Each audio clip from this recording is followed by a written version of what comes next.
You ask Tiger to solve. This deals with linear equations with one unknown.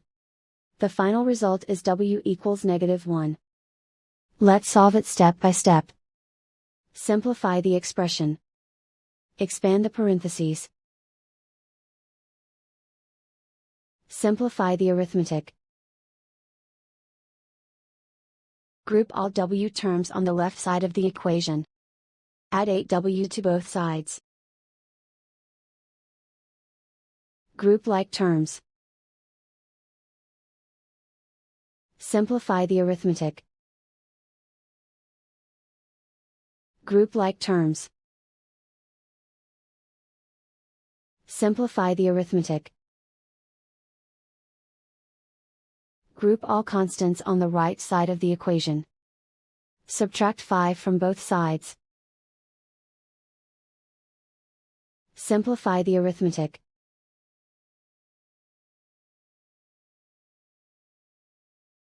Isolate the w. Divide both sides by 3. Simplify the fraction.